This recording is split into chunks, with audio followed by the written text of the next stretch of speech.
and to find those rare and beautiful stories that tell of inspired spiritual activism and individual healing journeys. Walk the path with me, Dr. Trish DeRocher, on the show Heart, Change, Consciousness, where we inspire listeners to take action towards a more just world. We'll hear from authors, change makers, influencers, activists, poets, filmmakers, and cultural workers who practice inspired spiritual activism and transform vulnerabilities into sources of strength. Heart Change Consciousness allows us to understand the world from different perspectives and highlights what is possible when we are fearless and open ourselves to our soul purpose and engage each other across boundaries. So let's self-heal and open the path to self-sovereignty.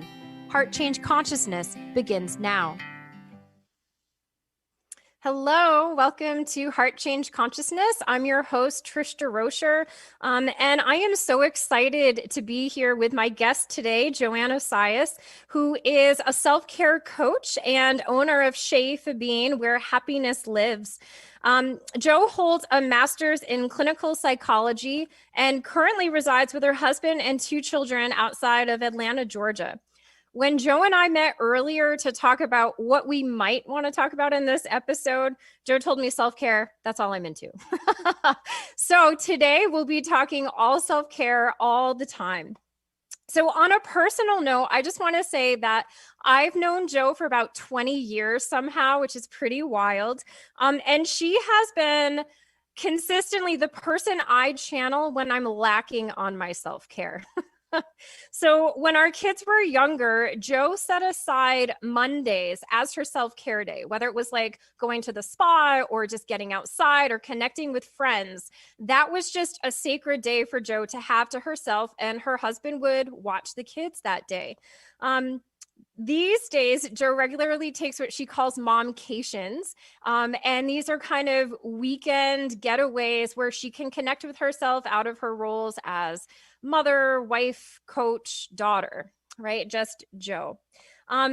Jo's modeling and unapologetic, and I really mean that, way of regularly carving out time for herself has really helped me confront a lot of the social and familial conditioning that I received, that to be a mother and a partner meant to be a martyr, right? Meant to not have needs or to just put my needs on the back burner. And so these days, this is Jo's life work. She's had the courage to step out of her role as a therapist and fully into her soul calling, and started Chez Fabine in 2019. August 2019, I think. So Jo, I just want to thank you so much for coming and being here with us today. Thank you. Hi, everyone. Hi, Patricia. I was wondering how it's been 20 years already, but thank you for having me. I'm excited. And yes, self-care every day. I had to go bath for this show today. So to start the morning, I started slow this morning. I did not wake up before 8. Usually I'm up by 6 because I knew I was going to do this. I canceled my own show on Instagram just so I can be present and fully embodying the representation of self-care I want to show other people. And I do have little ones. I have a 4-year-old, a 9-year-old, and a husband, and we are celebrating 10 years together, married, I should say, next month. So, hi. That's wild. That's wild. Yeah. And so, Jo, I really appreciate that because you really do walk the talk. And that's really what you always show me and kind of remind me of when I'm kind of like, oh, I say I'm doing this, but I'm like drifting. It like helps bring me back. Yeah. So, Jo, I'd love if you can just share with our listeners a little bit about how self-care became like this staple of your life, and how it's something that you became so passionate about. And so I'm wondering if self-care was something that was modeled for you growing up, if it was encouraged, and a little bit about what your journey was like becoming a self-care coach, and yeah, just letting listeners learn a little bit more about your work. So I am originally from Haiti. I was born and raised. So the island life is more relaxed. So I can say, yes, it was modeled, but I've been me for 37 years. I nap every day. I didn't stop napping once I graduated from being a toddler or anything like that. The joke in our house was if we go anywhere that's far, or not far, I will fall asleep in the car. So I never know what route people take because I'll be sleeping. Anyway, so I've been doing self-care before it was popular. So that's from my childhood. And then when I got to school, I realized the self-awareness of I'm a morning person. So I like to be up in the morning, but by noon, I will need to power down just so I can go on for the rest of the day. So I always make sure I do stuff in the morning, I come home, I eat, I rest or nap, and then I do stuff in the afternoon. So I've been doing self-care before I knew that's what I was doing. And then by being a mental health therapist, my background is in multi-systemic therapy, which kids that are in probation, I have to go to the school, I have to go to court, and working with the family.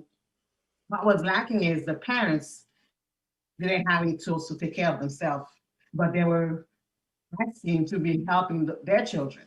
So I was like, oh, I could do something different. I can focus on the family instead of me helping the child because the child gonna go back home in the same environment. But if mom and dad are overwhelmed, how are they gonna supposed to come and be calmly asking you, like, hey, how's your day? Like, I don't even know what I'm doing. So that's how it shifted for me. So with the pandemic, instead of having to go to families and work in the community, I am doing behavior coaching with adults. So no little ones, so you have to be able to be an adult. And I'm in my private practice, I'm only working with families, moms or dad or caregivers. So I'm really focusing on like we have to be the we cannot authentically give anything that we don't have. So if I'm not rested, if I'm not coming in a space of love, how am I helping you? I cannot truthfully be helpful to you. Yeah, the whole putting your mask on first, right? And refilling your cup and making sure that you have energy in your cup. Yeah, and I think that people, we hear that intellectually, but the practice of it is so much harder because there can be so much guilt and shame. And especially when you're not seeing it modeled around you in the collective culture, it's easy Yeah. to dip and be like, maybe it's not okay to do this. I have that whole thing. I don't if it's good for me. It does not have to. And is everywhere because our family were like, "What are you doing? Like we don't understand it." That's okay. I'm happy.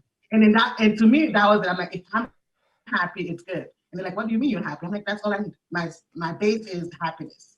If I'm happy, the rest will follow. And everything else is like, oh, you don't. I don't worry much. Now I do have a husband that likes to worry, and I let him enjoy that. But for me, I'm like, it's gonna work out. So I believe it's gonna work out, and usually it does. Mhm. So it works hand in hand. I'm like, by me hoping and being optimistic that it's gonna be fine, it's like I live in a house that I did not see about it. Mhm. Mhm. Tub in it. Yeah, and So, I think that your clarity of purpose and your kind of guiding pillars, that they've always been really clear for you, at least since I've known you, right? yeah, And that's where a lot of people get stuck, is that need to kind of people please or what other people will think. And it seems to be one of your gifts, Joe, to just like unapologetically stand in that sovereignty and be like, this is what works for me. You don't have to understand it. But I think there's that Marianne Williamson quote about we're not afraid of our darkness. It's actually our light that scares us. And she talks about how when we, like dimming our light doesn't actually do anything for anyone, right? Sometimes we, yeah. right? But when we stand in that light, it actually becomes like a model for other people. And they're like, oh, I can do that too. That's something I can grow into. And it's true because one of my mommy friends, she had never traveled by herself before I moved to Georgia. And then finally, she actually went to a wedding, her sister's wedding, without the kids, and she had 5 kids. And the husband, and she had fun. And I'm like, that's the thing I'm talking about. If like because if I'm breastfeeding, so I was the mama that breastfed, I will take my child with me. But if I'm not breastfeeding you, those I'm going without you. Like it's okay to actually lean in the support you have when you have it in the resources. Mhm. So I want people to be like, because if you're aware of yourself, you know where your boundaries are. And I am very good with my boundaries. We don't I know it's actually no. I Yeah, go ahead. actually wrote that down. Yeah. So being clear with your boundaries, right? That's how you mark your safe space. And that's how you stand in your sovereignty, right? That's yes, but I wrote down the next word I have is boundaries. Because this kind of segues into our next question, but there's a lot of people, not just because they're in part because of the familial and social conditioning, but just this sense of like, well, self-care is selfish and it's narcissistic and it's a little indulgent and it's out of reach for most people. Yeah, I can see the look on your face, but we're going to go here. We're just going to try it on, right? And so that's coming like from some spheres. And then, some activists are like, well, we don't need self-care, we need community care, right? Because we need people taking care of each other and we need systems to change. And I know you're a fan of the NAP Ministry, right? Which is Yeah. a Black woman-owned organization in Atlanta, which is actually currently on pause for like 2 months because she's like, I'm resting. She No doesn't social media yeah. posts. Yeah. Um, and I want to highlight that particular organization is really a way to model and bring attention to rest as a form of reparations for BIPOC people, right? Yeah. Um, and and also a refusal of capitalist principles, right? That are just like somehow your worth is connected to your doing. She's really doing a lot of work against that. And then Yeah. we have the Audre Lorde quote. I just want to set up so that you can go. But we have the Audre Lorde quote about how self-care, right, is not an act of self-indulgence. It is an act of self-preservation. And she even says it's an act of political warfare, right? So there's like this phrase self-care that gets used. Everybody has an opinion on it. And yet when we talked, you were pretty clear that like you're not sure that self-care for you is a form of activism, right? It's Yeah. something that guides you. But so I'm wondering if you can tell us a little bit more about what self-care means specifically for you, what it consists of, what it looks like, why it matters, maybe what it's not, and also how it might, how you think about some of these critiques of self-care. Okay. Um, where to start? So to me, we'll start with the definition. So self-care, my tagline is loving yourself in action. So if you love yourself, which most of us, I don't think we know how to actually love ourselves, you will take care of yourself because you make time for the things you care for. So to me, self-care is loving yourself in action. And I always love when you bring authors and books because when we met, I was just like, no, I just do this. I don't know. I wasn't reading that. So it was like, I haven't read that book yet. And she's like, what? Where did you get it? So I was fortunate to be born having a purpose and tapping in it early on. So I didn't have to waver about what other people are doing, what they're singing. And yes, it's selfish. I will be selfish by loving myself. That's okay. So I don't have to take that heat of that, oh my God, they think I'm doing something selfishly. Yes, I am going to take a pause. I'm going to rest. I'm going to nap so I can show up as my best self. And if that's selfish, right on. I'm okay with that. To take care of the community, I have to take care of myself. Yeah. I can take care of the community. So how am I going to show up for the community if I'm not in a good space? So self-care can be personal and communal, but the personal part has to happen first. So for me, it's always me first and everything else follow. Mm-hmm. And it comes the same way as a mommy, as a wife. I have to be in a good space so I can be of service to others. And when people think about it, I'm like, I don't work with other people. I'm just saying I'm doing all this and I'm gonna stay away and not share it. I'm doing this so I can actually have clients and I have my program when they'll be like, oh, after 1 week, I can see the difference of me spending time with myself and getting to know myself and knowing what triggers me when I need to pull back. Because if we don't have that relationship with ourselves, how are we gonna be in a space where we're gonna get triggered all the time and we don't even know why? Oh, picking up other energies and we don't know if this is mine or if this is yours, how are we gonna deal with it? The NAP ministry, I was able to go to 2 of the installation before the pandemic happened. And I loved it because we did, she brought ideas where we can actually read stuff. At some point we meditated and actually nap as a community where you actually like things calm down and as a napper, I was happy to actually have a space where I can go and people understand that you can rest. It's okay to rest. And we're not going to see a better world if we're not rested. If we always fizzle out, we're not going to see something different in the world. So that's my point of view. You Yeah. said a And lot of other stuff, but well, Joe, I think that your point about how when you're taking care of yourself, it can actually feed the community, right? That there's a difference if you are engaging in self-care and just kind of keeping all of your energy in, right? Versus self-care as an actual mechanism to be able to do work in the world and to show up with a full tank and in a heart space. So exactly. So whatever you're getting from me, it's not from my cup, it's from the overflow of my cup. So I'm not giving you anything I don't have. I'm giving you all the leftovers and all those good things because I think even our conversation, I was like, I get excited watching the sunrise and sunset. And it happens almost every day. And I will get giddy just like if I have like bunnies by my window while we're talking, I'll be like focusing that way and I'm like, oh sorry, like there was a bunny. I like genuinely I'll be like excited over the bunnies. We get deers. Like, do you know how many pictures of the deers I've been taking? I do. To tell the people I posted so much, but like being consciously make sure I'm in a good space, I can be of service.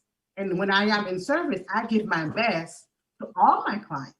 And if there's a day I wake up and I'm not feeling well, I will reschedule because I don't want to show up for you and you're not getting anything good from me. So I have that balance out too because I'm not saying that, oh, I have to work and it's not set in stone. There's the flexibility of things.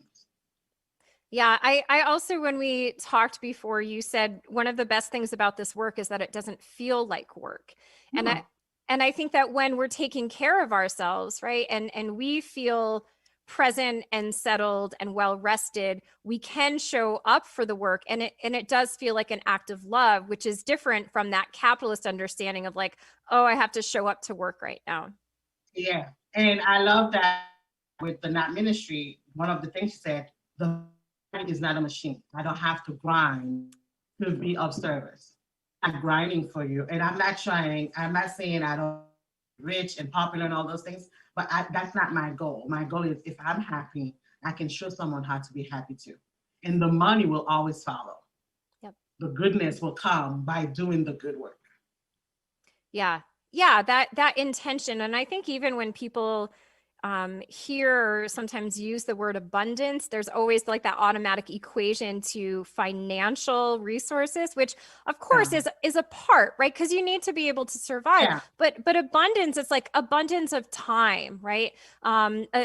Just feeling an abundance of support and love, an abundance of nourishment, right? It can mean so many things. Yeah. So yeah, when I go with abundance, food is on my top. I love food. I cook.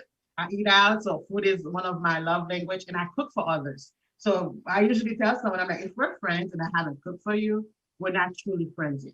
Because no, it's the truth though, because I have to be able to, and that's how I want to show a way of showing love. So if I haven't feed you, we need to like rectify that because that's how I show. Like I will take the time, and we're Haitian. Our meal can take hours. And I will do that. I'll stand up and cook. And if I know I'm going to feed a family or friends, I love it. Like it's one of my love. And in abundance, water, because I'm sitting here, I want abundance for the bath. Like I said, animals or nature. There's different way of seeing abundance that doesn't just have to be money. Because we can be abundantly happy. Yeah. Yeah.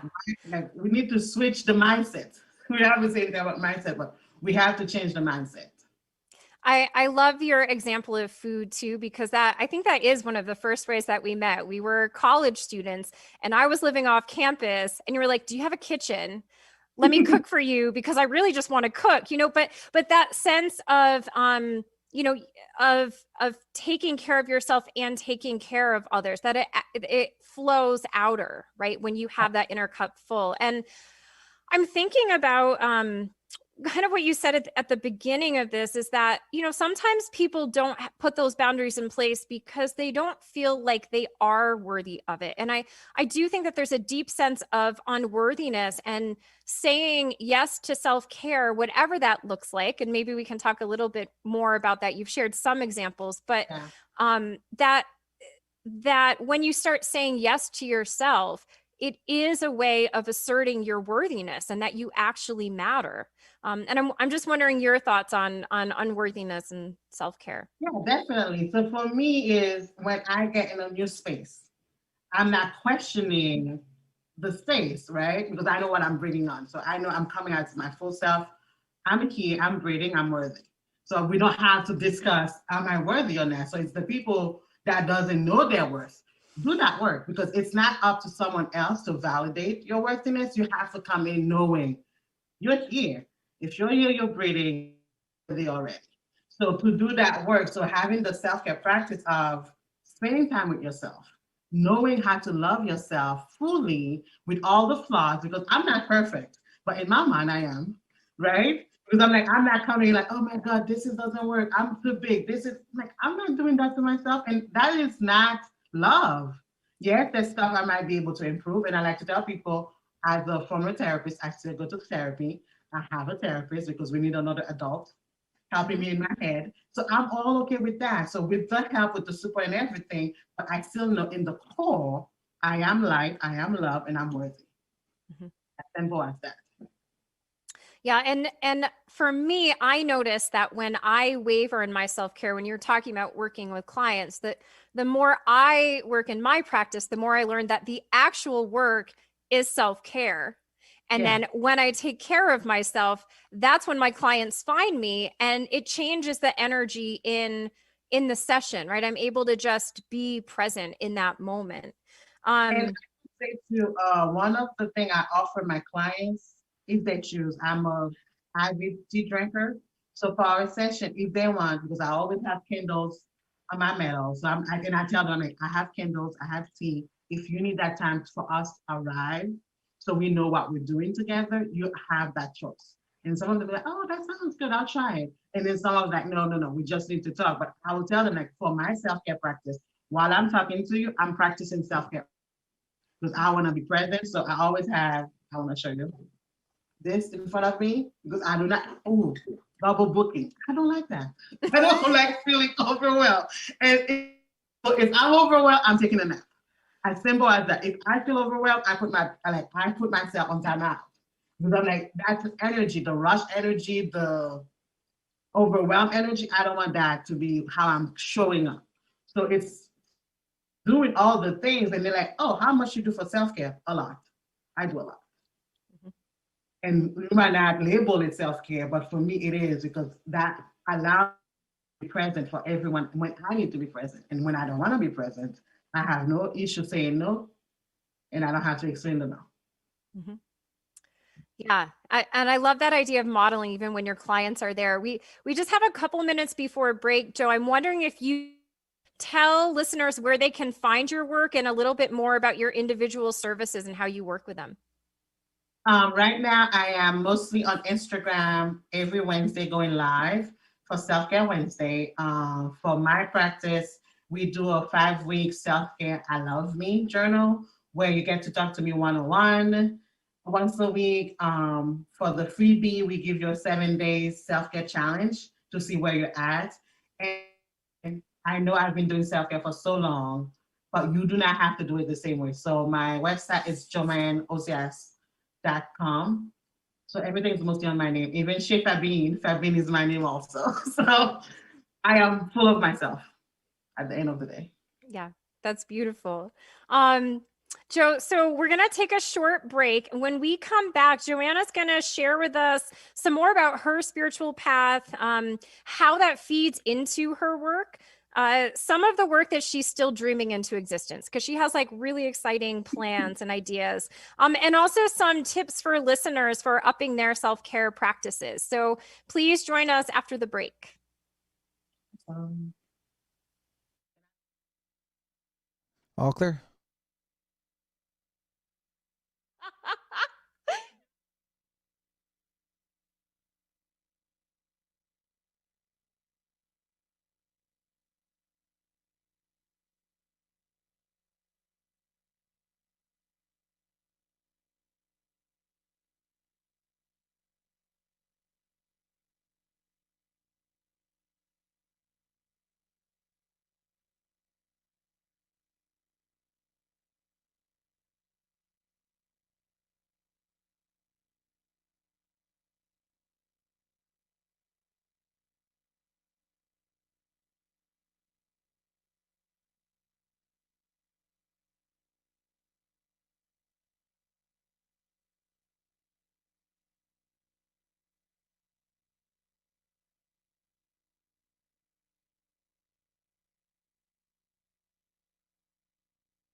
Ready to come back in?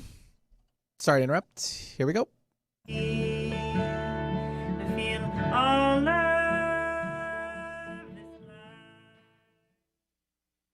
Hello, thank you for coming back and joining us at Heart Change Consciousness. Today we're here with self-care coach and owner of Shape a Being, where happiness lives, Johanne Osias. So we've been talking with Jo all things self-care, and we're going to dive back into that. Before we do so, I just want to remind listeners that my practice is transformative consciousness, coaching and consulting. My web address is transformativeconsciousness.com. And I work with somatic spiritual coaching, biofield tuning, which is working with tuning forks. And then I also hold group sessions so that people can come home to themselves, just unlearning some unworthiness stories, limiting belief systems, and just finding some ways to release old trauma so they can come back into the heart. And so, Joe, I wanted to give you a chance to again tell listeners where they can find out more about your work. Yes. Again, Joanne, hi. Thank you for watching us again. I am on Instagram at Shifa Being Self-Care. My webpage is my name, johanneosias.com, and I do everything self-care. And I usually work with adults, so I don't work with little ones anymore. Yeah, and my background is in mental health therapy. But we're doing self-care coaching now, which is more fun.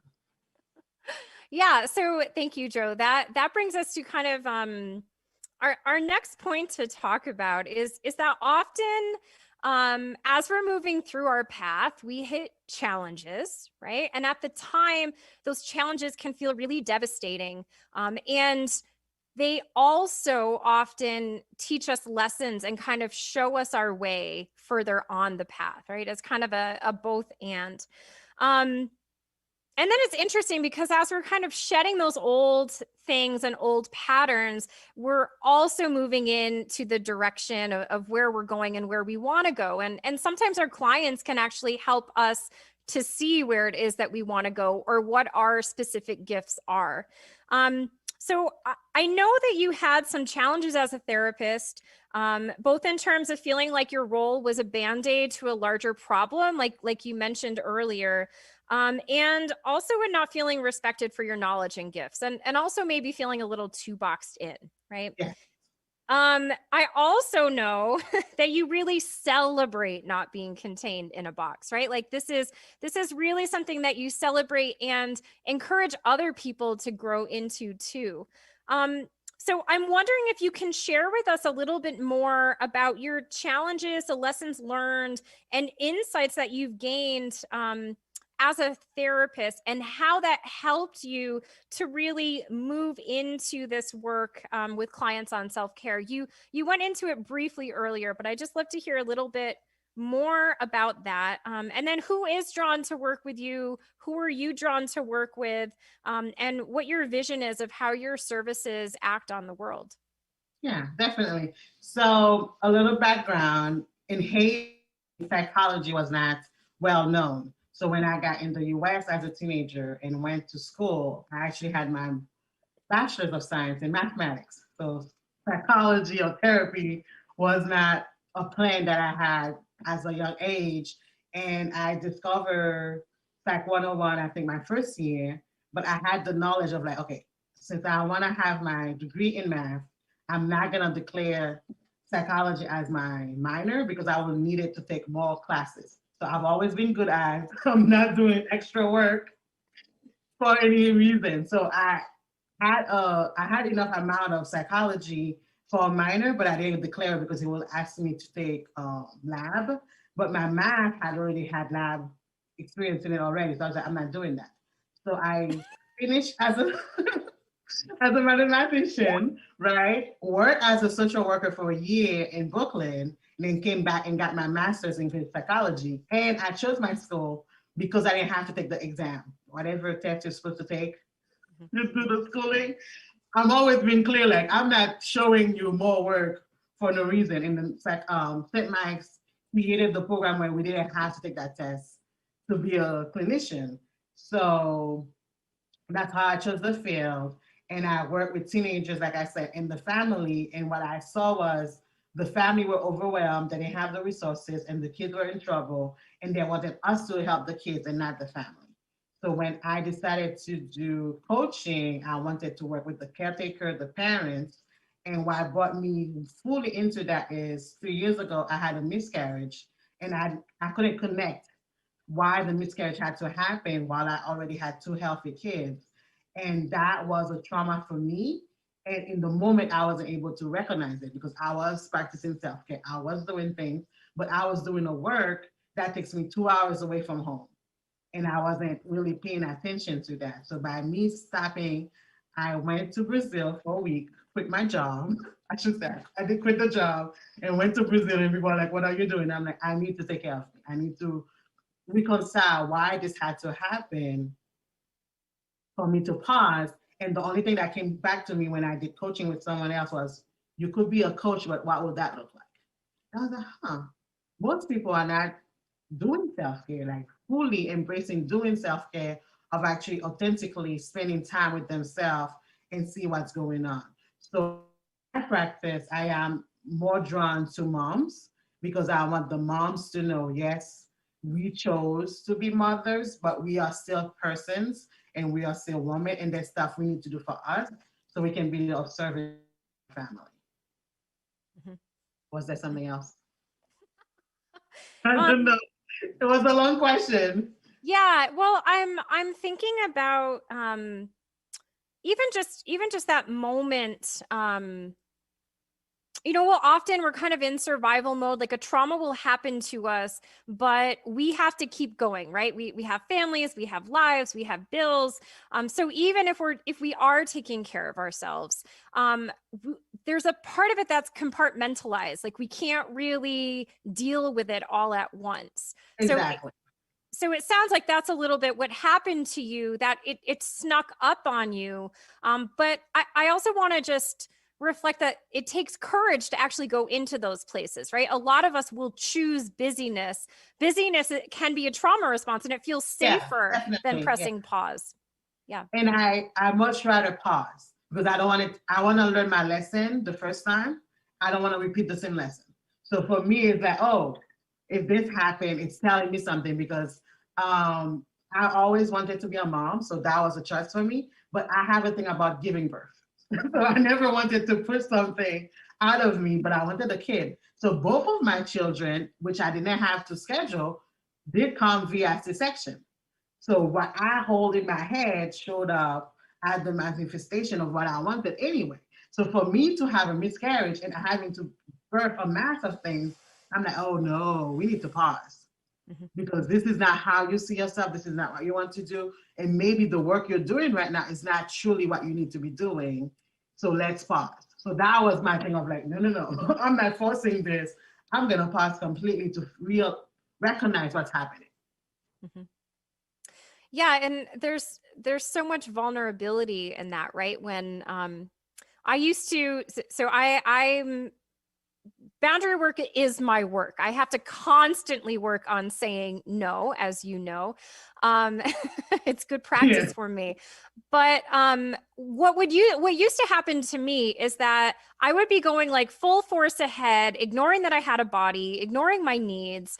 And then I would just know that things weren't right. But then I would feel so overwhelmed. I would have to kind of like toss everything out and then be like, okay, this isn't working, this isn't working, this isn't working, to figure out what was working and what wasn't working.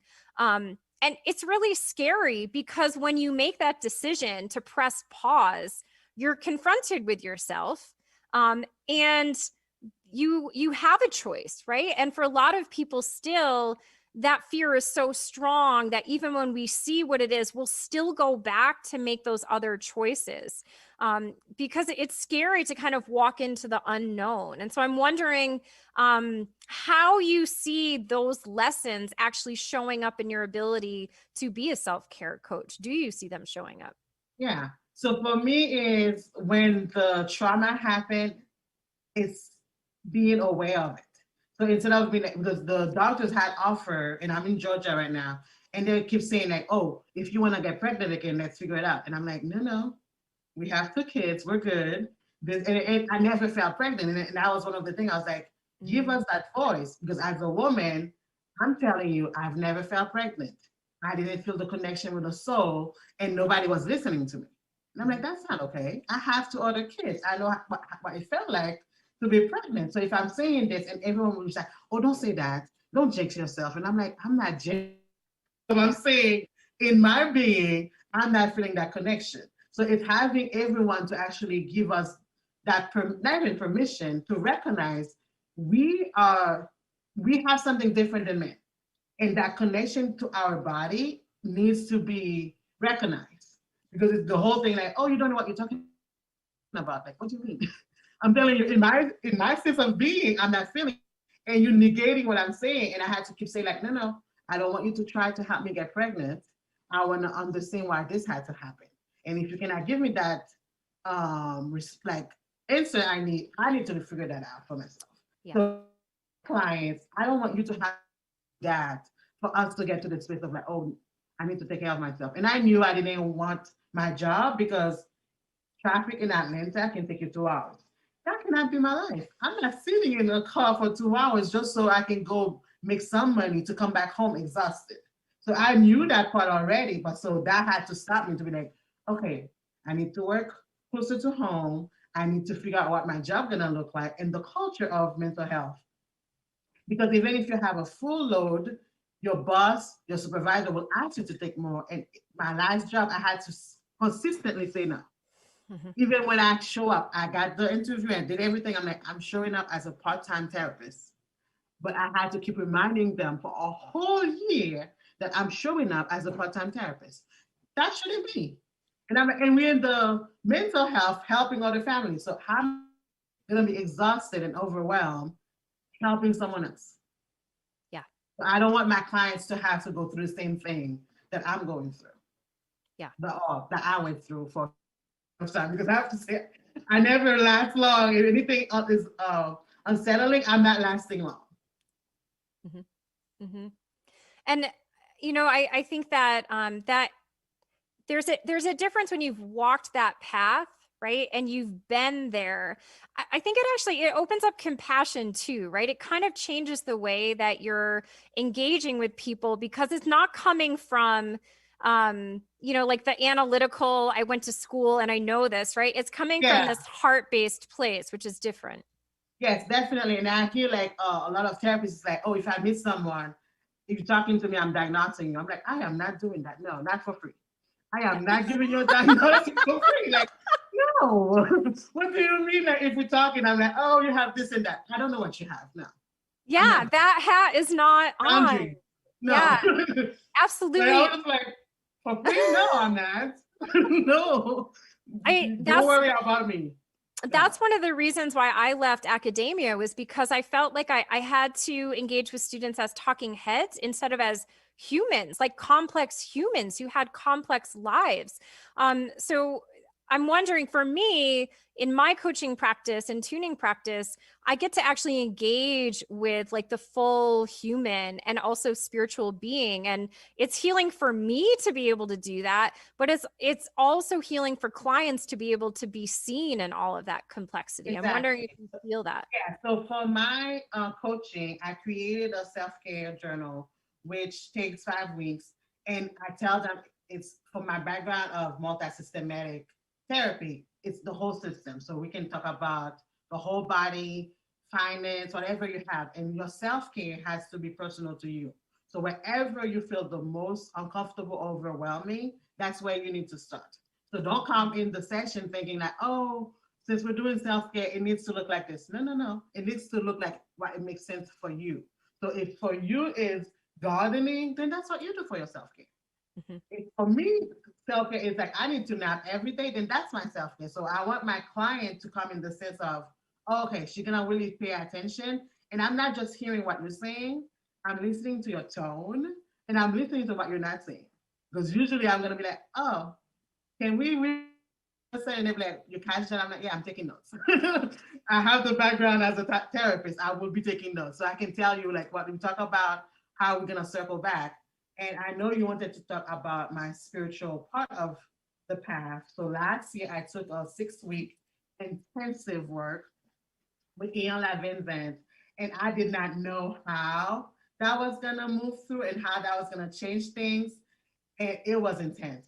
And I love it because now I can see like, okay, so in the morning, I have to pay attention to my meditation. I have to pay attention to my prayers. I have to do some stuff just to ground me in the morning so I can follow through for the rest of the day. And my clients, they do not have to be spiritual. I'm not coming in and doing the woo woo with you if that's not what you want, but I'm coming in alignment with what I need to be doing so that can be of service to yourself. Mhm. And do you have I'm wondering how does that change how the work feels for you. Because I really like what you say. I do that with my tuning too. So I work in the biofield tuning clinic. And so with some people, I'm just working with the tuning force. I'm like, oh, I can hear, that your mind is loud, or I can hear that your left hip is a little unhappy.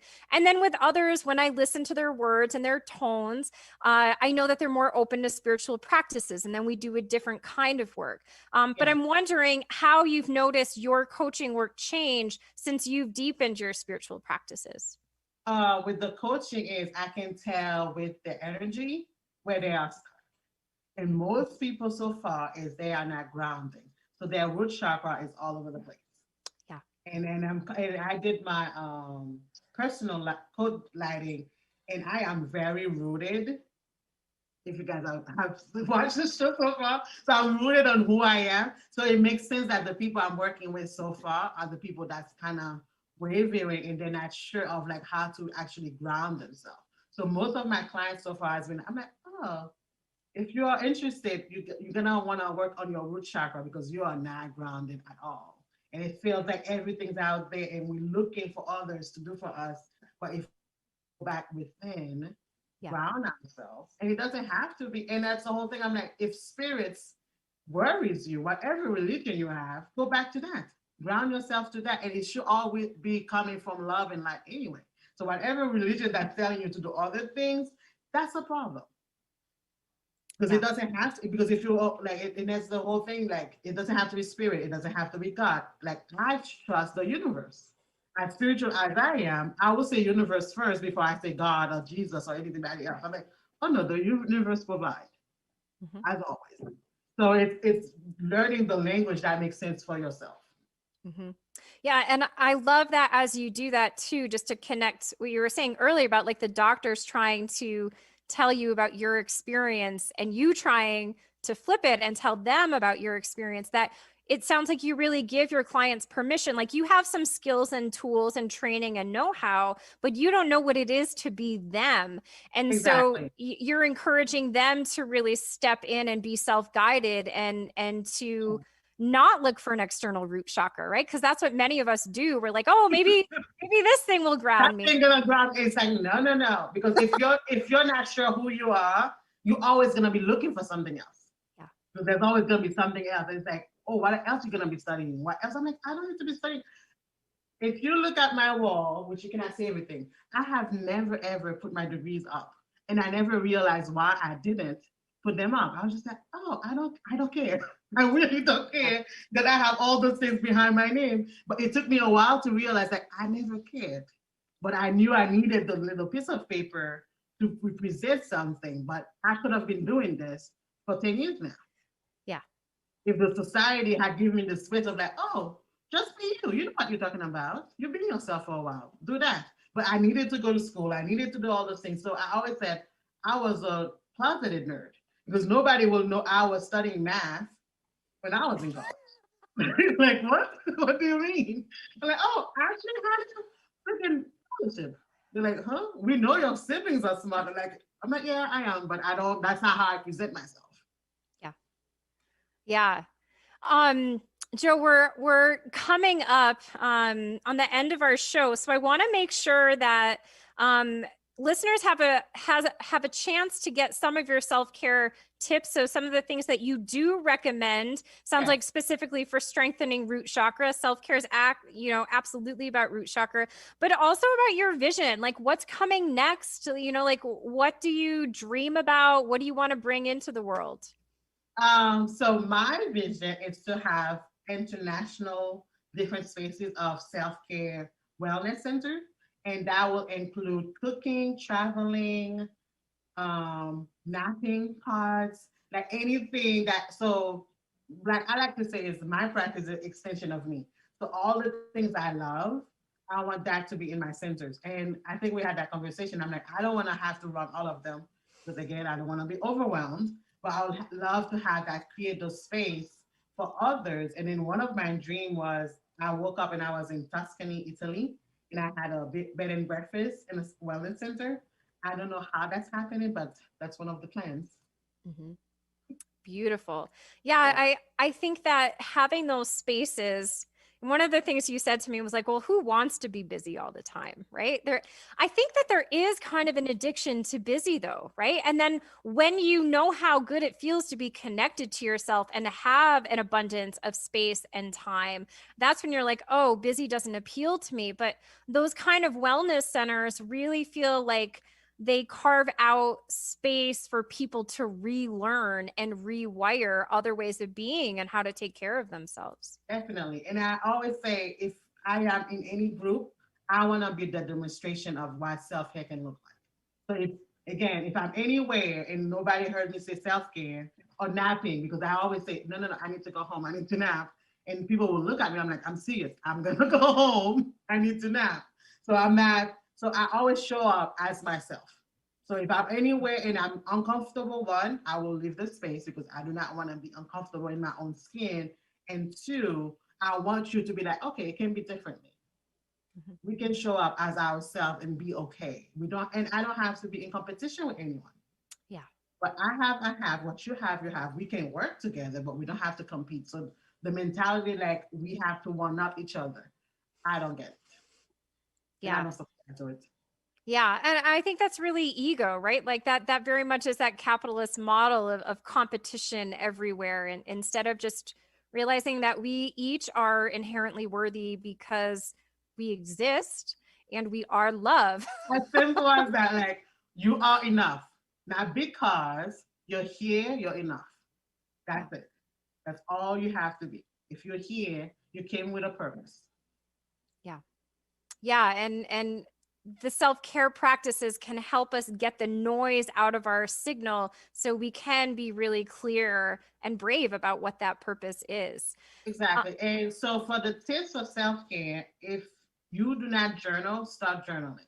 That is one way to start to see what's happening here and put it down. There's something that happened with pen and paper that helps you release things. So first thing I'll say, journal and then pay attention. Are you a morning person or night person? Because sometimes we do work when we need to be sleeping. And some people, I do my best work early morning. I know that.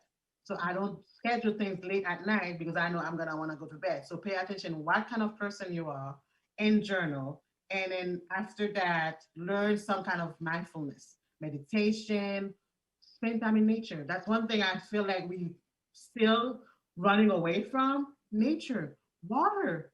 Be friends with water. Like we did a program and they were saying drink 64 ounces of water and people were struggling. And I'm like, what? How much you struggling? I'm like, I'm doubling and tripling in water intake. And they're like, oh, 64 is enough. I'm like, that's it. But I want hot. So I'm a fire and earth sign, which I know about myself. So I know I need water to be okay. But I'm like, we don't even have a good relationship with water. Yeah. So it's come back to basic. That's my tip. The basic stuff. And I work with Ayurveda, which is understanding that all of the elements out in the world and in nature are also what we are made of. So just to connect back to your point about not putting your degrees up, I knew it was time to leave academia when the air conditioner in my office leaked all over mine and I didn't care. But I think what you're talking about is guiding people into self-study, right? And to really just exploring themselves and to trust our intuitions and that our body actually knows the answers. So Joe, we're almost out of time. If you can just remind people one more time about how they can find your work. Yes. So Instagram, Shape Fat Being Self-Care Coach. On Facebook, I didn't say Facebook. My name, Johanne Osias.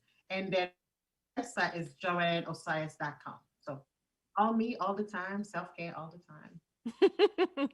Great. Thank you so much. Again, I'm Trish DeRocher. My website is transformativeconsciousness.com. That's transformativeconsciousness.com. I have different events and programs that are up on my site. Coming up in June for white-bodied yogis, there will be a Whiteness 101 session happening at Laughing River Yoga in Winooski, Vermont. And I'm also putting together another virtual training for white-bodied spiritual people who want to learn more about some of the conversations around racial justice work. So Joe, thank you again so much for coming and having this conversation with us today. Bye. Bye. All right, all clear, ladies.